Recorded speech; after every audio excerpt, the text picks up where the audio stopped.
This is Lesson 25.5, the Peace Settlement. In what ways was the Allied peace settlement flawed? College Board Topic 8.4, Versailles Conference and the Peace Settlement explain how and why the settlement of World War I failed to effectively resolve the political, economic, and diplomatic challenges of the early 20th century. The conflicting goals of the peace negotiators in Paris pitted diplomatic idealism against the desire to punish Germany, producing a settlement that satisfied few. Wilsonian idealism clashed with post-war realities in both the victorious and the defeated states. Democratic successor states emerged from former empires and eventually succumbed to significant political, economic, and diplomatic crises. The League of Nations, created to prevent future wars, was weakened from the outset by the non-participation of major powers, including the U.S., Germany, and the Soviet Union.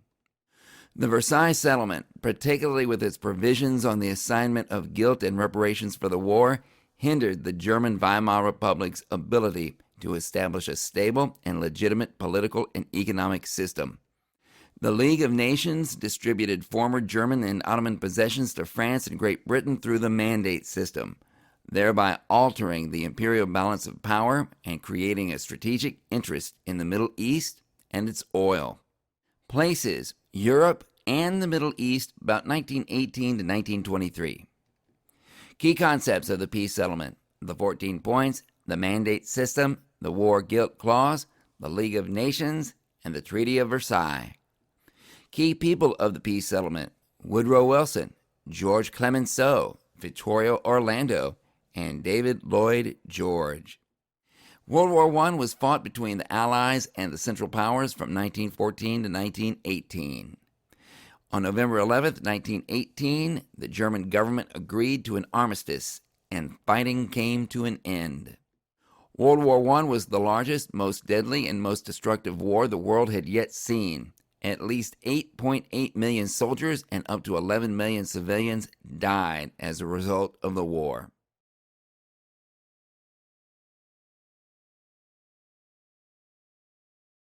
"21 million soldiers were wounded during the war. Homes, farms, and towns were destroyed. The war cost $338 billion, and most national treasures were empty." In 1919, representatives from 32 nations attended the Paris Peace Conference to write a treaty to end the war. The conference was led by the Big Four: Britain, France, Italy, and the United States, with French Premier George Clemenceau, British Prime Minister David Lloyd George, Italian Prime Minister Vittorio Orlando, and U.S. President Woodrow Wilson. Neither Germany nor any of the Central Powers were allowed to attend. Russia could not attend because they had already quit World War I. Creating a treaty would not be easy because the major powers had different agendas. Britain and France wanted to weaken Germany so that it could never go to war again. Britain and France wanted Germany to accept full blame and pay reparations and lose all overseas colonies. Woodrow Wilson disagreed with these harsh punishments for Germany. President Wilson presented his own peace proposal, known as the 14 Points. Wilson's 14 Points was well-intentioned, but also totally unrealistic, and it showed Wilson's ignorance about European affairs. President Woodrow Wilson's 14 Points, 1919. Let's read through them. Open covenants of peace, openly arrived at. In other words, no secret treaties. Absolute freedom of navigation on the seas, in peace and war. Removal of all economic barriers to the equality of trade among nations. No tariffs. Reduction of armaments to the level needed only for domestic safety. No far-flung militaries. And number 5, impartial adjustments of colonial claims, getting rid of colonies. Wilson hoped to eliminate the causes of World War I, called for an end to secret treaties, and called for freedom of the seas and eliminating imperial colonies and reducing national militaries. But realistically, no country was going to agree to these things. They weren't going to give away their rights to do whatever they felt they needed to do in these areas. The next 6. Evacuation of all Russian territory. Russia to be welcomed into the Society of Free Nations. 7. Evacuation and restoration of Belgium. Evacuation and restoration of French lands. The return of Alsace-Lorraine to France. Readjustment of Italy's frontiers along lines of Italian nationality. Self-determination for the former subjects of the Austro-Hungarian Empire. Evacuation of Romania, Serbia, and Montenegro. Free access to the sea for Serbia. Self-determination for the former subjects of the Ottoman Empire. Secure sovereignty for the Turkish portion. And establishment of an independent Poland with free and secure access to the sea. Wilson suggested changing national boundaries and creating new nations and allowing self-determination so that the people of each nation could decide their own form of government. But Wilson didn't understand the hodgepodge nature of Eastern Europe's many ethnic groups. Many ethnic groups lived right on top of each other. You couldn't unmix them and separate them into neat little countries with perfect borders. And number 14, establishment of a League of Nations, affording mutual guarantees of independence and territorial integrity. Wilson wanted a League of Nations that would give all nations an opportunity to work out their grievances without resorting to war. Wilson hoped that a League of Nations could peacefully negotiate solutions to future conflicts. Britain and France disagreed with many of the 14 points, so Woodrow Wilson had to compromise. And these compromises led to an agreement known as the Treaty of Versailles. The major provisions of the Treaty of Versailles included a League of Nations that would serve as an international organization to keep peace among nations. The League Covenant included an agreement that all member nations would work together to stop future acts of aggression. The League also included a court of international justice to settle disagreements. Germany had to give up land in Europe and all of its overseas colonies.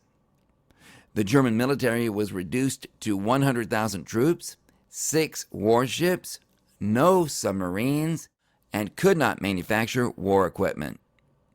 Germany was forced to sign a war guilt clause, accepting all blame for the war and paying $33 billion in reparations to the Allies. The German diplomats were in shock when they read the treaty. They felt completely betrayed by the war guilt clause, and they protested against it. Unfortunately, they were given no choice but to sign the Treaty of Versailles. The Germans never forgot how they were treated by the Allies at the end of the war. In addition, the Treaty of Versailles redrew the map of Europe and the Middle East. This is Europe and the Middle East before and after World War I. Central Europe was redrawn to reduce the power of the Austro-Hungarian Empire. Land was taken from Germany to create Poland. The German-French border was demilitarized to avoid a future invasion. New nations were created from territories that Russia had given up when it left the war early. What was done with the Ottoman Empire? Its territories were partitioned under the Mandate system. Places like Syria, Palestine, and Lebanon were placed under the, quote, tutelage of France and Britain. The Mandate system gave Britain and France control over oil resources in the former Ottoman Middle East territories. The British Balfour Declaration of 1917 announced British support for the idea of a Jewish national home in Palestine, but it contained no provisions for non-Jews who were already living there. So as a recap, on June 28, 1919, Germany and the major Allied powers signed the Treaty of Versailles, and World War I officially came to an end. But as we just saw, it didn't go smoothly. The Germans had not been invited to the negotiations. They had been expecting this new treaty to reflect Wilson's 14 points, but they had no idea what was actually in it. The German representatives were taken by complete surprise and totally shocked when they finally got to read the terms of this treaty. And what did they see? Loss of huge amounts of territory, a war guilt clause assigning 100% of the blame for the war to Germany, massive war reparations, $33 billion, a crippled military. At first, they weren't going to sign it, but they were coerced into signing it under threat of invasion. Most nations celebrated the official end of World War I, but the German people protested the harsh terms and resented their government for signing the treaty. In the United States, reaction to the Treaty of Versailles and its main component, Wilson's baby, the League of Nations, were mixed. According to the U.S. Constitution, only the Senate can approve treaties, and many senators feared that signing this treaty and joining this new League of Nations would force America to become involved in future wars. As a result, the USA never signed the Treaty of Versailles and never joined the League of Nations, a document and an organization created largely by their very own president. Here's a map of the members of the League of Nations. They're in black, and as you can see, the membership is substantial. World War I was the largest war that the world had yet seen, as we know, and it changed the way future wars were fought. Nations used total war tactics to commit all their resources to win. They drafted soldiers, they did rationing, they used propaganda. New war technologies increased the rates of death and destruction to unprecedented levels. The war changed expectations for women and led to voting rights for women in many nations. Over 20 million people died in the war. Estimates vary. 8.8 to 10.7 million soldiers, up to 11 million civilians. An entire generation of Europeans was killed.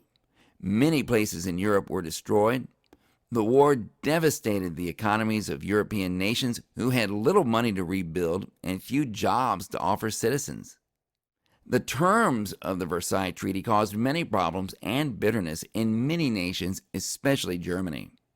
The Treaty of Versailles was said to be a peace built on quicksand. The treaty did not address the main causes of World War I: militarism, alliances, imperialism, and nationalism. The League of Nations did not include the USA, and its leaders would do anything to avoid another war. High unemployment and the desire for revenge would lead to aggressive dictators in the 1920s and 1930s.